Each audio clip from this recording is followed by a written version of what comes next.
Hello, good morning. It's a beautiful Tuesday. Thank you for tuning in to Steve Sports. Me, Steven, your host of Steve Sports. Today I have a couple topics I'm going to share with you. First off, talk about the Lakers. Now, as information being flown through Sports Center, ESPN, which I listen to the most, is that LeBron was out for Thursday's game last week against the Utah Jazz, which they ended up losing anyway. The Lakers chances the the play-in tournament is now completely gone for the season. I think the Lakers have shut down LeBron James rest of the season and hopes for next season to get better. But that's if they improve on what they need to do during the off season. Now, if the Lakers want to make a playoff run again for next season, I would definitely want to see what they do in free agency, what they're going to do in the draft. I want to see where things are going to roll. Is LeBron going to resign with the Lakers for a long term or short term years? He is 39 years old, so we have to remember that fact. Is AD going to still be with them? Is Russell Westbrook going to be with the Lakers for the following season? Those are a couple of things that we got to look into to see what the Lakers are going to do. That being said, I think the Lakers are probably going to send Russell Westbrook somewhere else, maybe, unless they feel like, give him another chance to see where things go. He knows he's not the only player on the team that's trying to get the winning season going. So, in all honesty, you can't blame LeBron, you can't blame Anthony Davis, you can't blame Russell Westbrook, you can, all we can say is injuries has been a big factor to the team. That trade deadline did not do trade this season has also affected the team and in some ways, but injuries were a big factor. I think has kind of just downplayed what this season was like for the Lakers. Uh, the Lakers could wish for a new chapter next season. We could see them do something with LeBron's contract. We could see something with Anthony Davis' contract. We could see something with Russell Wilson contract. So those are a few things that we're gonna have to look into as we get rolling to the playoffs and to the finals for that on the Lakers side of the story. Now, the next story up is the Golden State Warriors. Now we know that Steph Curry has been out with a foot injury. He hopes to. He said he feel like he's gonna play in the playoffs.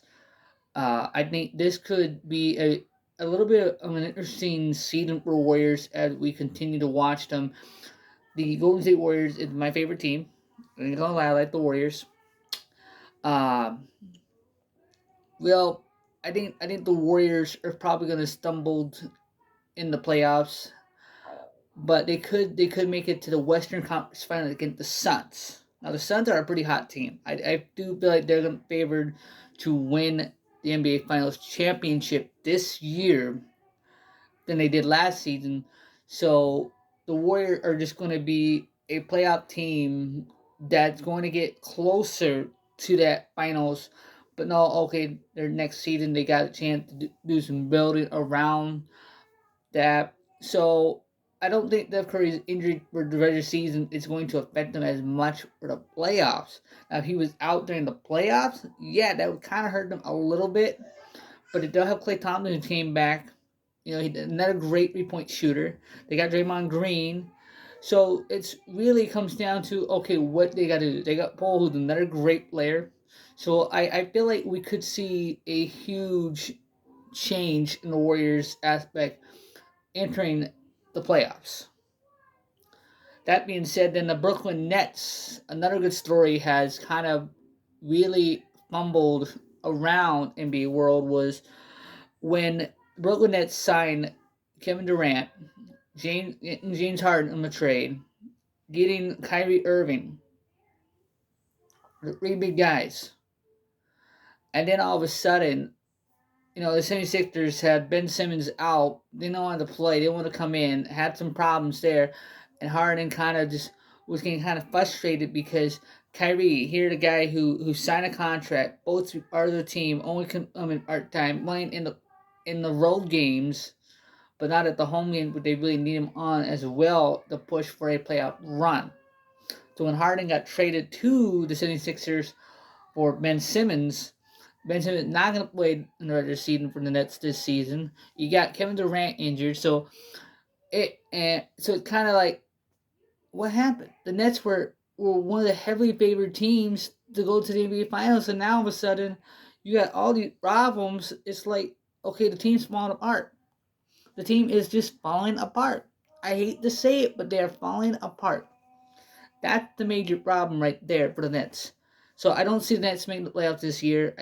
I think they'll make the playoffs next year. I don't know what the Kyrie Irving situation is going to be for the following season. So it'll be interesting to see where things go after that.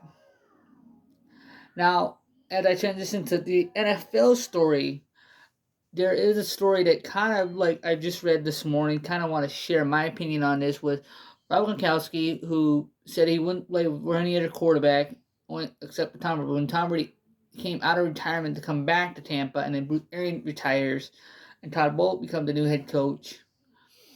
The question was, is Rob Gronkowski going to play? We don't know. I feel like Rob may just not play not to play this coming season. I feel like we're going to. I think we saw the end of Rob Gronkowski. I don't know if he wants to push another season out of his body to play another season. That's something we'll have to see where things go for him.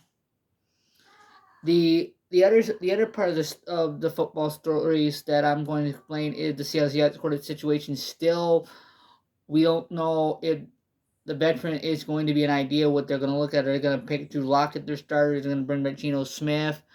Are they going to draft a quarterback? See, that's the kind of situation we're still waiting to hear what Seattle is doing. And so we'll see what happens in that long term or say for Seattle if the Seattle are going to do that. I would not put my hopes up on a lot right now because of the draft coming up. I don't know how this is going to work. I don't know what any team is going to pick. It's going to be interesting to see where this year's draft goes for every team. The free agency has been looking really good for most teams early in the off season. So I definitely would like to see how this goes constantly with the new ideas that is happening around Pete Carroll and John Snyder, who are still discussing about what to do next in this post-Wilson era now, who's been with the Seattle for 10 seasons, went to Denver Broncos. Here, the Broncos shirt. See? Yeah. So, it'll be interesting to see where things go. And now that with Tyreek Hill being traded to Miami, the interesting thing is now that Denver is now the top favorite to win the Super Bowl because Kansas City's lost their speedy weapon, which money had became a big factor to why some of the players are gone from the current team they played for to a new team they're going to play for this upcoming season in the NFL. So, and the MLB is looking really good. The Mariners spring training is going to be finished soon. The MLB season starts in 2 days. I'm excited for opening day. I would like to see how the Mariners perform this season. I like to see how the Red Sox perform, the Yankees, the Chicago White Sox, the St. Louis Cardinals, because Albert Pujols has just stated this will be his final season. Probably Adam Wain's final season and Yadier Molina's final season. So all three who were with the Cardinals winning 2 World Series with each other back in 2005, 2006, and I think 2011, 2012. I know around that time period was when they won. Yeah, 2011. So Albert Pujols signed a 1-year deal, going to retire at the end of the season at the St. Louis Cardinal, is a blessing, a Hall of Famer, no doubt. The guy who started his career there is now going to retire at the Cardinal and will always be remembered as a Cardinal forever. When he left, he signed a 10-year deal with the Angels, but that 10 year got cut quick. He went and finished the season with the Dodgers last season, and now he goes to the Cardinals, the team that drafted him, the team that picked him first, that he started his career with, is now he's going to finish it with. I think that is a very smart move, Albert Pujols. He's a Hall of Famer. I know this season is going to be interesting to see how his final season goes. I think this is Adam Wainwright's final season as well. I think this is Adam Molina's final season as well. So it's going to be the Cardinals is going to have this one final Cinderella story that will end with the big three that have grown as a family over the years. As we enter the decade era, we're gonna have new Cardinal faces. We're gonna have new faces in all of baseball. It's gonna be exciting to see, and that's what I got for today. Thank you for listening to my sports show. Yeah, Spotify. Please check out Steve Sports. I have a podcast on there. We'll have some more episodes on there as well. Maybe similar to what I just said here on the YouTube. Might be different. I don't know, but maybe gonna try to match them both. So please feel free to share this video with anybody you know that is a sports fan, and hopefully that you guys enjoy the show. Thank you very much.